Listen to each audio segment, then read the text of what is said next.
Bismillahirrahmanirrahim. Assalamu alaikum, my beautiful family. Welcome back to my channel. Me and my kids. और जी friends, आप लोगों के साथ share कर चुकी हूँ कि सोमवार को रोज़ा रखती हूँ क्योंकि प्यारे नबी सोमवार और जुमेरात का रोज़ा रखते थे। तो आज आप लोगों के साथ शेयर कर रही हूँ कि मेरी जो बच्चियां हैं उनकी वेकेशन हो चुकी हैं और अनाबिया से मैंने प्रॉमिस किया था जब वेकेशन हो जाएंगी तो आपको भी मैं रोज़ा रखवाऊंगी। तो आज है जी सोमवार का रोज़ा और सहरी में हमने क्या क्या किया ये सब आपके साथ शेयर कर रही हूँ। उठ जाए, रोज़ा रोज़ा रखना है।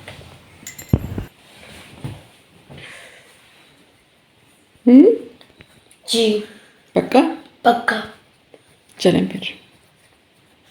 यहीं पे आके रखते हैं ना।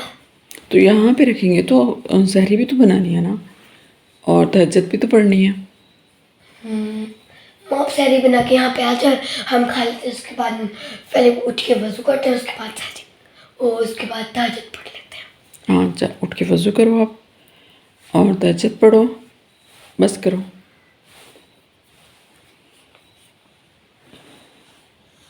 चलें। जी मम्मा, पहले तहज्जुद पढ़नी होती है फिर पहले रोज़ा रखना होता है? पहले तहज्जुद पढ़नी होती है। आपने तहज्जुद पढ़ ली? नहीं, मैं अभी उठी हूँ, फिर आपको उठाया। अच्छा मम्मा, क्या पढ़ना होता है तहज्जुद में? 2 नवाफिल पढ़ो, 4 पढ़ो, आपकी मर्जी।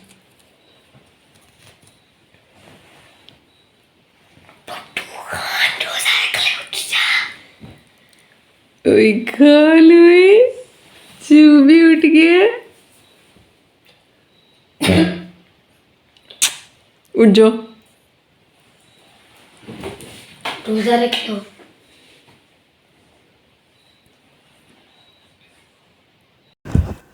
अनाबिया को उठा के जी वॉशरूम भेजा मैंने और जैसे ही मैं हुई किचन में एंटर, देख के हैरान, रात को इन लोगों ने कोई पॉपकॉर्न और पता नहीं क्या कुछ बनाती रही थी किचन में अलीशा के साथ मिलके और इतना मेस किया हुआ था, किचन देखने के काबिल नहीं था और दिल नहीं कर रहा था कुछ करने को, लेकिन जी करना था, सहरी बनानी थी, इसलिए मैं लग गई थोड़ी सी जो है सफाई में।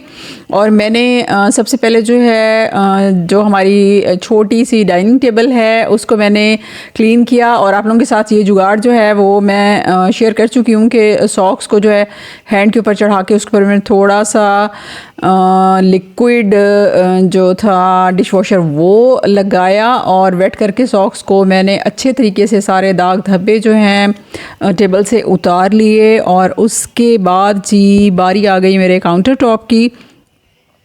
अगर जो है किचन क्लीन ना हो तो खाना बनाने का जो है मज़ा नहीं आता। तो उसके बाद काउंटर टॉप जो है इसको मैंने क्लीन कर लिया बहुत अच्छे तरीके से। और जी फिर बारी आई कि सहरी में जो है क्या बनाना है। तो सहरी में अनाबिया बीहा की फरमाइश थी कि हम तो पराठे खाएंगे और वो भी चाय और एग के साथ, क्योंकि सालन नहीं एक दिन पहले हमने बनाया था, अदरवाइज़ तो सालन या योगर्ट होती है, योगर्ट भी मैं नहीं बना पाई। तो मैंने जो है किचन साफ़ करने के बाद आके देखा कि अनाबिया बीहा ने नमाज़ स्टार्ट की है या नहीं। तो इन दोनों ने जो है नवाफिल स्टार्ट कर दिए थे, तहज्जुद स्टार्ट कर दी थी। उसके बाद मैं दोबारा से किचन में आई और मैंने सोचा कि मैं जल्दी से चाय रख दूं, तो जब तक चाय बनती रहेगी तो मैं जाके जो है जल्दी से वज़ू कर लूँगी। तो चाय रखने के बाद मैं वज़ू करने गई, उससे पहले अनाबिया जो है वो फ्री हो चुकी थी। मैंने उसको कहा कि आप पेड़े बना के रख दो तो मैं आके ना आप दोनों के पराठे बना दूँगी। तो अनाबिया को बहुत ज़्यादा शौक़ है रोटी बनाने का, पराठे डिफरेंट टाइप्स के बनाने का। तो यहाँ पे जो है मैंने उसको कैमरा उस पर लगा के दे दिया था ट्राईपॉड पे और वो यहाँ पे पेड़े वगैरह बनाने में बिज़ी हो गई और पराठे भी बनाना स्टार्ट कर दिए। जब मैं पहुंची तो ये जो है पराठा कुछ बना चुकी थी और मुझे कह रही थी कि ये जो है अच्छे तरीके से नहीं बना मम्मा, तो इसको प्लीज़ थोड़ा सा जो है आप सेट कर दें। तो आप देखिए कि कैसे उसने जो है पराठे का पेड़ा बनाया है और फिर जो है पराठा बनाया है और हमने सहरी में क्या क्या बनाया है ये आप आगे चल के देखें।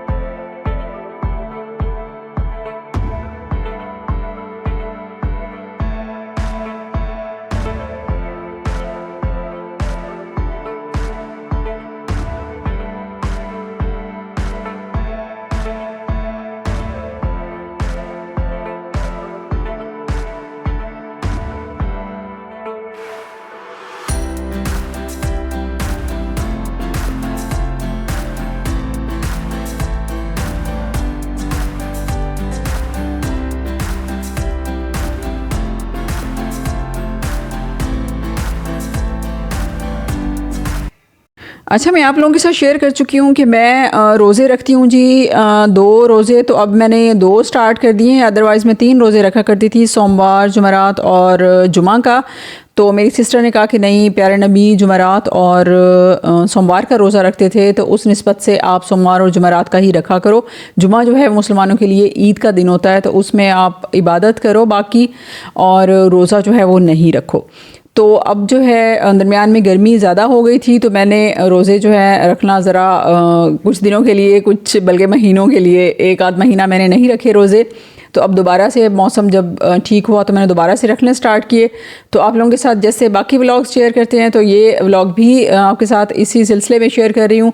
और इसमें कोई दिखावा नहीं है कि मैं रोज़े रखती हूँ तो सबको बताऊँ, बल्कि अगर मेरे इस तरह बताने से शायद किसी के दिल में आ जाए कि ये नफली इबादत हम भी करें, तो हमें भी जो है नबी की सुन्नत पे अमल करेंगे तो हमें सवाब ही होगा और हम अल्लाह के करीब हो जाएंगे। मैं भी सिर्फ़ और सिर्फ इसी वजह से रखती हूँ कि मैं अल्लाह के करीब हो जाऊँ, कि अल्लाह को कोई हमारी बात जो है वो पसंद आ जाए और हमें अल्लाह की कुर्बत हासिल हो जाए। तो इसलिए फिर मेरी बेटियाँ, आपको पता है कि बच्चे जो हैं जैसे पेरेंट्स को देखते हैं वैसे ही फॉलो करने की कोशिश करते हैं। तो मेरी बच्चियां जो हैं उनका भी यही होता है, हमें भी रोज़ा रखवाएं, हमें भी रोज़ा रखवाएं। बट ये स्कूल में जाती हैं तो इतनी वीक हैं, इसलिए मैं कोशिश करती हूँ कि नहीं, आपने नहीं रखना। लेकिन इसकी अनाबिया की ज़्यादा कोशिश होती है, नहीं मुझे रखवाएं। और साथ में अबीहा भी खैर से उठ बैठी थी, तो उसने भी कहा कि मुझे भी रोज़ा रखना है। हमने कहा ठीक है, आप रोज़ा रखना, लेकिन प्रॉमिस करो चिड़ी रोज़ा होगा आपका, जब आपको भूख लगेगी आप अफ्तार कर लेना। तो इस शर्त पे उसको रोज़ा रखवाया। तो इन दोनों के मैंने पराठे बनाए, और ये कटिंग वाला आइडिया भी मुझे अनाबिया ने दिया, क्योंकि ये अलीशा के साथ मिलके बनाती रहती है पराठे अपने लिए ब्रेकफास्ट में जब इसका ऑफ होता है। इसने बताया कि मामा इस तरह अगर कटिंग कर लें तो पराठे की शेप बहुत अच्छी बन जाएगी, अगर हमें बेलते हुए अच्छी नहीं बनी तो इस तरह जी इस अनाबिया का पराठा बना। उसके बाद अबीहा का पराठा बना, छोटू सा, क्योंकि इस टाइम में तो खाने को दिल नहीं करता। तो अनाबिया को तो मैंने ज़बरदस्ती खिलाया। अबीहा जो है वो अपनी मर्ज़ी की मालिक है, उसको रोटी पराठे जो हैं वो कम ही पसंद हैं, बाकी चीज़ें खाएगी, लेकिन रोटी का नाम लें तो बस बहुत मुंह बनाती है। तो इस तरह जी ये दोनों इनके पराठे बन चुके थे। और मैंने अपने लिए ब्रेड, क्योंकि मेरा बिल्कुल भी इस टाइम खाने को दिल नहीं करता, तो मैंने अपने लिए ब्रेड के स्लाइसेस जो हैं 2 स्लाइसेस मैंने ब्रेड के तवे पे देसी घी लगा के, हम लोग नाश्ते में और ब्रेड पे भी देसी घी ही यूज़ करते हैं, तो ये लगा के मैंने जो है ब्रेड को गरम कर लिया था। उसके साथ एग बनाया बच्चों के लिए भी, अपने लिए भी, और जी चाय गरम की, और हमारी सहरी हो गई रेडी। आसान काम नहीं है कैमरे के सामने आना, सबके सामने आना। तो मेरी बच्चियों की कंडीशन, सुबह सुबह उठाया तो मेरे पास इतना टाइम नहीं था कि एक तो उनको उठाने में इतना टाइम लग गया, और अगर अकेले हों तो फिर तो जल्दी से सहरी बन जाती है, और अगर बच्चियां साथ हों तो फिर उनको ये ना करो वो ना करो, ऐसे कर लो वैसे कर लो, तो टाइम ज़्यादा लग जाता है। तो उनकी कंडीशन में ठीक नहीं कर पाई, तो उनके बाल वगैरह नहीं बना पाई इस टाइम पे। तो इसीलिए मैं कह रही थी कि सोशल मीडिया पे आना भी आसान नहीं है। तो जब ये फाइनली मैं इन लोगों की वीडियो शूट करने लगी और पिक्स बनाने लगी, तो मुझे एहसास हुआ कि इनके बाल तो बिल्कुल भी अच्छे नहीं लग रहे। और मैं अनाबिया से कह रही थी कम से कम बाल ही बना लेती, कैमरे के सामने आ रही थी आप, तो वो हाथ से ही उसको जो है बालों को पीछे कर रही है। और जी यहाँ बैठ के हमने मज़े से सहरी की और बहुत सारी दुआएं की और मज़े का रोज़ा रखा। तो सहरी की वीडियो जो आपके साथ शेयर कर दी, और अफ्तारी की वीडियो नेक्स्ट में शेयर करेंगे, क्योंकि अगर उसकी सारी रेसिपीज़ जो भी हमने अफ्तारी में बनाया आपके साथ शेयर करने लग जाएं तो वीडियो हो जाएगी बहुत लॉन्ग। तो इसलिए जी नेक्स्ट हमारे व्लॉग का वेट कीजिएगा, जो कि हमने अफ्तारी में जो कुछ बनाया वो आपके साथ शेयर करेंगे। और व्लॉग पसंद आया तो लाइक एंड शेयर कर दें, और चैनल भी सब्सक्राइब कर लें अगर इसी तरह के मेरी और मेरे बच्चों के व्लॉग्स देखने में इंटरेस्टेड हैं, और मेरी बताए हुए टिप्स एंड ट्रिक्स किचन और होम से रेलिवेंट सुनने में इंटरेस्टेड है। तो मिलते हैं जी किसी नई वीडियो के साथ, तब तक के लिए अल्लाह हाफिज़।